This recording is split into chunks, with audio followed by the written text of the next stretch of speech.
Good morning class 8। आप लोगों का बेटा वसंत पुस्तक के सारे चैप्टर्स जो इस एग्ज़ाम में हाफ ईयरली में आएंगे वो हमने पूरे कर दिए हैं। आप अपना लिखित काम भी कर चुके होंगे, मुझे पूरी उम्मीद है बच्चों से। तो आज हम पढ़ रहे हैं बच्चों भारत की खोज में आपका तीसरा चैप्टर सिंधु घाटी की सभ्यता। सिंधु घाटी सभ्यता जिसके बारे में आपने हिस्ट्री में इससे पहले भी पढ़ा होगा, इतिहास में पढ़ा होगा। सिंधु घाटी की सभ्यता क्या है? तो मोहनजोदाड़ो आपने एक पिक्चर भी देखी होगी बच्चों। इन छुट्टियों में जून में मई में जो छुट्टियां हुई थी उसमें मैंने भी देखी थी, तो अच्छा दिखाया उसमें। लेकिन पिक्चर तो पिक्चर होती है, जो इतिहास तो हकीकत होता है बच्चों। पिक्चर काल्पनिक होती है, तो उसे ज़रूरी मत समझिएगा। मोहनजोदाड़ो के बारे में आप अभी भी हिस्ट्री में पढ़ेंगे। तो बच्चों ये मोहनजोदाड़ो के बारे में हम हिस्ट्री नहीं पढ़ रहे हैं, ये नेहरू जी के विचार पढ़ रहे हैं कि उन्होंने हिस्ट्री से पढ़कर उसको किस तरह से वर्णित किया है। तो उन्होंने शुरू किया है। मैं इस चैप्टर बहुत बड़ा है तो ध्यान दीजिएगा, मैं केवल वही पार्ट आपको पढ़ा रही हूँ जो बहुत इम्पॉर्टेंट हैं, जो आपको जानने चाहिए और जिन पर आपके क्वेश्चन आधारित हैं बच्चों। ठीक है, तो ध्यान दीजिएगा, मैं सारांश पढ़ा रही हूँ। तो भारत के अतीत में, जब हम अतीत में जाते हैं तो भारत का अतीत सिंधु घाटी की सभ्यता से जुड़ा है। इसके अवशेष मतलब बचे हुए भाग ज़मीन के नीचे आपको पता है पश्चिमी पंजाब और हड़प्पा में, पश्चिमी पंजाब में हड़प्पा में मिले हैं। इन खुदाइयों ने प्राचीन इतिहास की समझ में क्रांति ला दी। मतलब हमारा प्राचीन इतिहास कैसा था, हमारे घर में लोग कैसे रहते थे, घरों में कैसे कुएं बनते थे, कैसे व्यवस्था थी समाज की, ये सब उस खुदाई में प्राप्त हुआ है। तो नेहरू जी भी उसी का वर्णन कर रहे हैं। वो कह रहे हैं कि अगर हम और भी किन्हीं जगहों पर खोज करें तो हो सकता है कि भारत के प्राचीन नगरों के बारे में हमें पता लग जाए। इस तरह के जैसे अवशेष, बचे हुए भाग हमें और जगह भी मिल सकते हैं। सिंधु घाटी की सभ्यता पंजाब के अंबाला ज़िले में सभ्यता गंगा घाटी तक फैली थी, इसलिए केवल सिंधु घाटी की सभ्यता भर नहीं, उससे अधिक है। तो लेखक कहते हैं कि इसका अत्यधिक महत्व है। तो ये महत्व इस बारे में और अधिक है कि आज हम उसको किस रूप में लेते हैं और आज हम भारत के पुराने, जो भारत में किस प्रकार का धर्म माना जाता था या नहीं माना जाता था, भारत की संस्कृति कैसी थी, और भारत में यदि धर्म माना भी जाता था वो आज की तरह सांप्रदायिक दंगों का कारण नहीं होता था, या लोग अपने धर्म को बड़ा और दूसरे के धर्म को छोटा नहीं समझते थे। तो ये हमें इस संस्कृति से ज्ञात होता है। ठीक है, यह स्पष्ट है कि भारत के बाद के सांस्कृतिक युगों के अग्रदूत थी।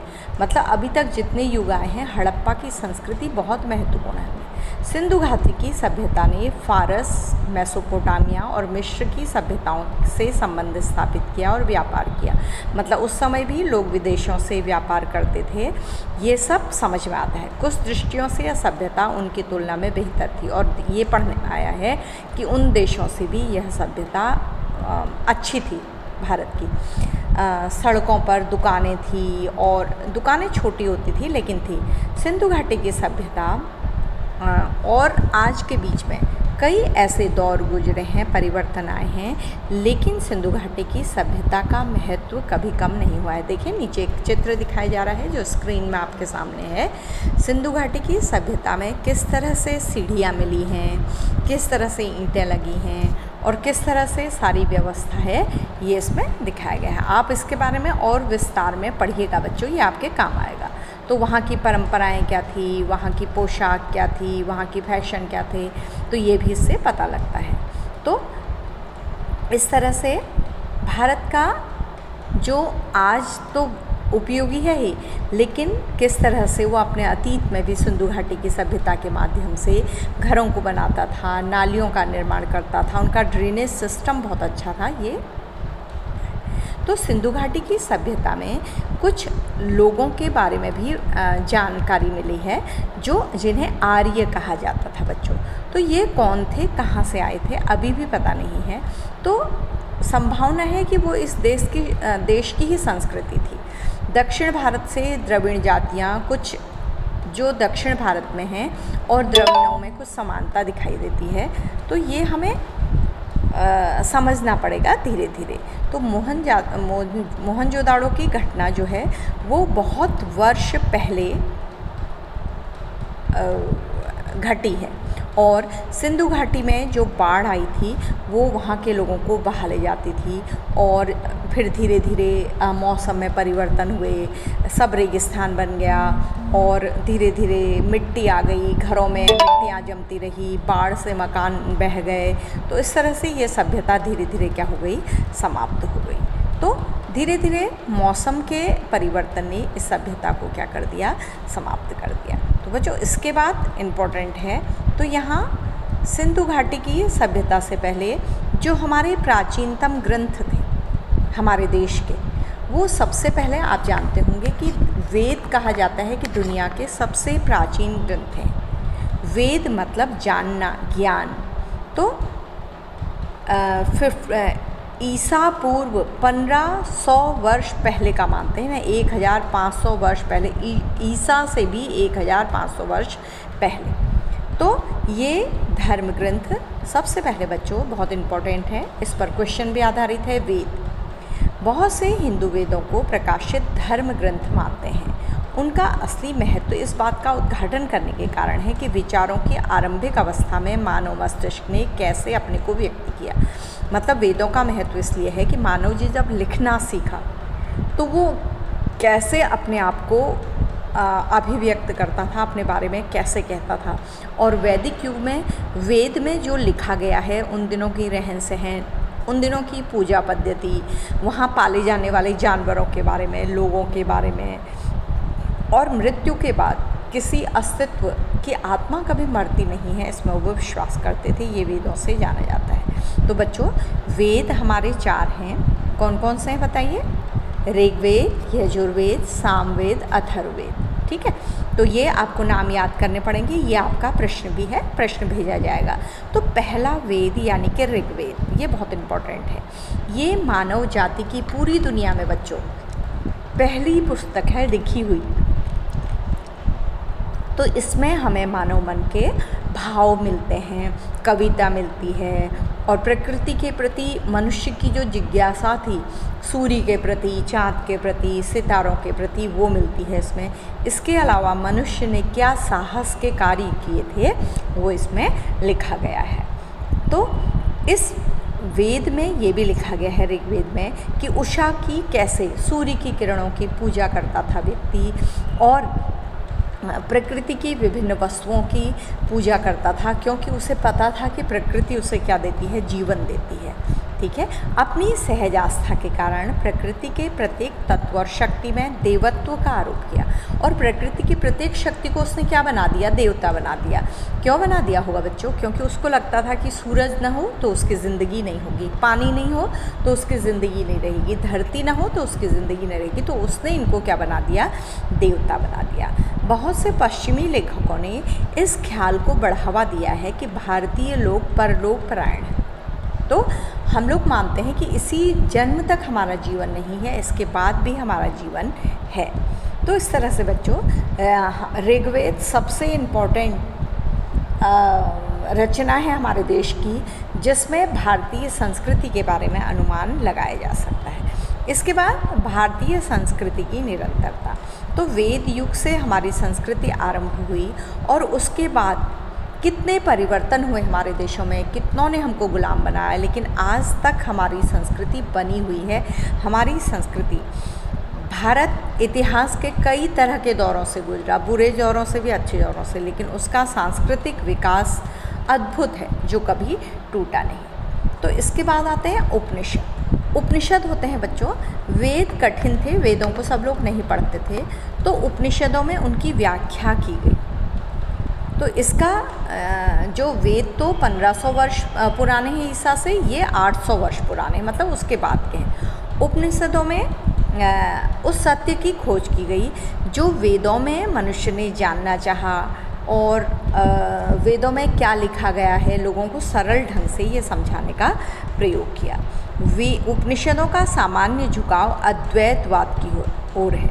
सारे दृष्टिकोण का इरादा यही मालूम होता है कि उस समय जिन मतभेदों के कारण भयंकर वाद विवाद हो रहे थे उन्हीं तक किसी तरह कम किया जाए। अद्वैतवाद होता है बच्चों कि ईश्वर बहुत सारे नहीं हैं। बीच में एक परंपरा ऐसी आई थी, बहुत से ईश्वर हैं, जैसे आज भी लोग अलग अलग ईश्वर को मानते हैं। तो उपनिषदों ने बताया कि ईश्वर एक है, तो उनका उद्देश्य था कि वो समाज की लड़ाइयों को क्या कर सकें, कम कर सकें।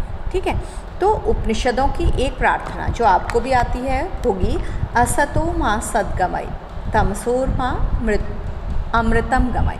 तो ये प्रार्थना बहुत ही इम्पोर्टेंट है। तो और चरेवेति चरेवेति, चलते रहो चलते रहो। ठीक है, तो इसके पश्चात बच्चों इस पाठ में बहुत इम्पोर्टेंट है भौतिकवाद। तो धीरे धीरे हम वेदों को मानने वाली हमारी संस्कृति बहुत अलग थी, धीरे धीरे हम बदलने लगे, हम भौतिकवादी बनने लगे। हमने यूनान में, भारत में और दूसरे भागों में भी विश्व के प्राचीन साहित्य के बहुत बड़े हिस्से को खो दिया है। वेद भी हमें पूरे नहीं मिल पाए। यह शायद इसलिए हुआ कि इन ग्रंथों को आरंभ में ताड़पत्रों या भोजपत्रों पर लिखा गया, कागज़ पर लिखने का चलन बाद में हुआ। बहुत प्राचीन पुस्तकें अब तक भारत में नहीं मिली, पर चीनी और तिब्बती भाषा में उनके अनुवाद मिल गए। बहुत सी इंडियन प्राचीन फिलॉसफी की पुस्तकें ऐसी हैं बच्चों जो नहीं मिल पाई, लेकिन चीनी में उनके अनुवाद मिल गए। तो इसका मतलब है वो थी, तिब्बती भाषा में भी उनके अनुवाद मिले, यानी कि वो तब मौजूद थी और समय के साथ धीरे धीरे क्या नष्ट हो गई। जो पुस्तकें खो गई हैं उनमें भौतिकवाद पर लिखा गया पूरा साहित्य है। भौतिकवाद क्या होता है बच्चों कि खाओ पियो मौज करो, उसके अतिरिक्त ये जीवन कुछ नहीं है।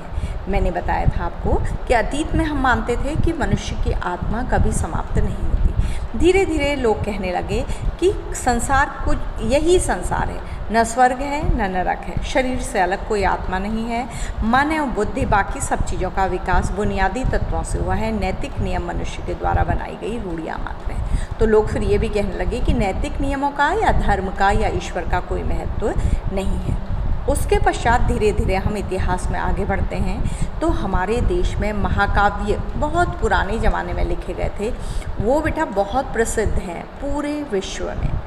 तो ये महाकाव्य कहा जाता है उस काव्य को जिसका आकार बहुत बड़ा हो। तो हमारे रामायण और महाभारत दो ऐसे महाकाव्य हैं जो पूरे विश्व में भारत के महाकाव्यों के रूप में फेमस हैं और पूरी दुनिया में सबसे प्राचीन महाकाव्य हैं।